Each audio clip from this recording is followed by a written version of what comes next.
we draw from the well of negativity from all of this, from this major illusion of deprivation, as if we have it worse than anybody. We have it so hard.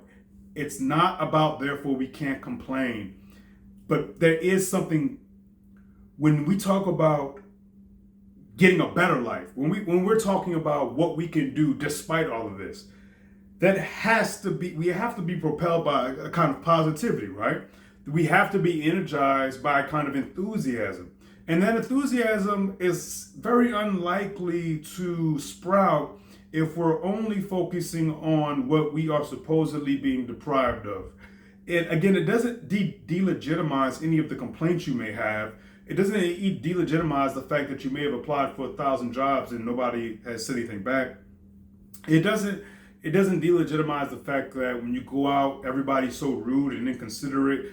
It doesn't delegitimize the fact that so many people are trying to scam as opposed to help, and good help is hard to find, good standards are hard to find, and that in many ways we see an unraveling of the social fabric and an unraveling of what we had all thought was supposed to be the priority. But we got to take into consideration that even though all of this negative does exist, there's still so much positive there. And that positive is what we need to grab onto so that it might motivate us and inspire us to help us move forward and be the change we want to see in the world. It's the hard work of being the change you want to see in the world, unfortunately. It's that hard work of really, I believe that if you acknowledge and believe in the butterfly effect of it all, the chain reaction of it all, then you're doing your part by simply you as an individual, a singular person, raising your kids right, you as a singular individual person, being a considerate, reasonable, sensible person. Now, when people get it flipped and then they have even more resentment, oh man, here comes the tangent.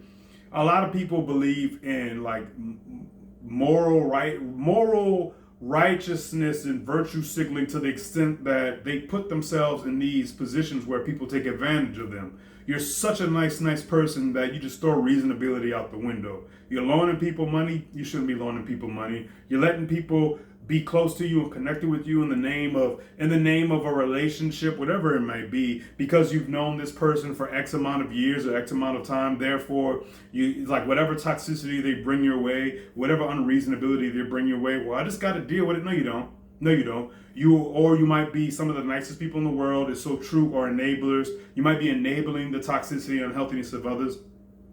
If you're not prioritizing your own sense of sanity and your own sense of stability, then I don't know how you can help other people properly. That's that thing that people say oftentimes is, put your oxygen mask on before you put somebody else's on.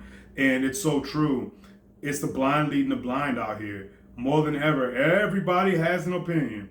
Everybody has an opinion. Not only do they have an opinion, but they also have a certainty that backs up that opinion.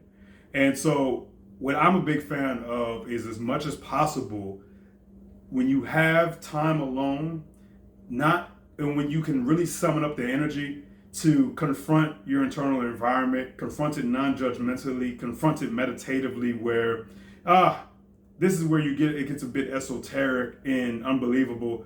I shy away from talking about the meditative practices because unless you are pursuing meditation as an important aspect of your life, just as much as going out and seeing your friends, just as much as going to your job, just as much as getting that good food, just as much as people pleasing, just as much as anything else, then it's hard to then elaborate. But putting aside the importance of engaging in meditation, I just want to throw that out there. Meditation, I assure you, however you pursue it, please pursue it in all its varieties. I think that's probably one of the biggest abilities and competencies that's missing from the everyday American, is them not having the appropriate mental hygiene and the appropriate cognitive perspective that meditation will grant to you. But meditation, unfortunately, is an exercise that must be engaged in and pursued. It's not something where a light switch comes on and then the light switch stays on. It's more so the light switch comes on and then you have to continually fight so that it doesn't turn off, or that you can turn it back on whenever it does turn off. Anyway, that's the boring stuff that nobody wants to hear, but that's also a big problem why people are as dissatisfied and as discombobulated as they are.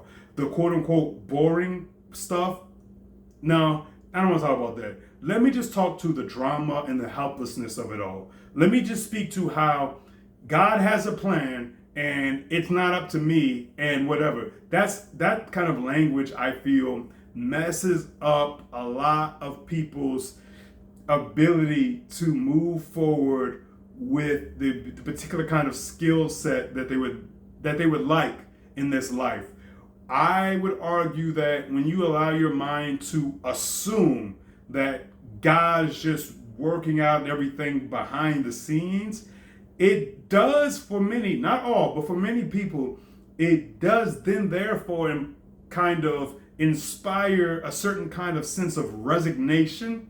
And that resignation should instead be inspiration and motivation to engage in as many lifestyle practices, as many habits, as many exercises, cognitively speaking, spiritually speaking, emotionally, intellectually speaking, as possible. And a lot of people, again, some of the people who use the language of everything happens for a reason and God has a plan, they'll say that on the one hand and do everything possible. But there's also many people who say that they just kind of boop. And so I'm just gonna go la la la la. God will figure it out. La la la la. I can't stress enough how much all we have is our efforts. That's all we have. And if we can't admit all we have is our efforts, then I don't see how you can have the kind of sense of happiness, sense of power, sense of energy. You have to realize that, unfortunately, your nutrients matter. What kind of supplement? Do you got your omega-3 supplements? That could make or break you. You know what I'm saying? Are you messing around with something like CoQ10 or just any... Too much caffeine, too little caffeine. No healthy fats, too much fat. Maybe you need to take wheat out of your diet. There's so many elements that seem so trivial and mundane that even I find myself being hesitant to speak to, because a part of me is like, I want to say something that entices and that helps, but I don't want to lose a person's attention. But on the other hand, I have to say, this is the conclusion that I always come to when I have that internal battle. On the other hand, unfortunately, it is the seemingly trivial, it is the seemingly mundane, it is the seemingly oversimplistic that is the deal breaker, that makes or breaks your energy, that makes or breaks the landscape of your mind, the integrity of your mind. Unfortunately, sleep, nourishment, physical activity, healthy conversations. It sounds so simple, but when you are actually putting forth the earnest effort of engaging in these practices and having them be a part of you with a religious zeal, which is a good way to describe it, then it's way harder than anybody wants to give it credit for. We are mentally polluted. We are caught up in this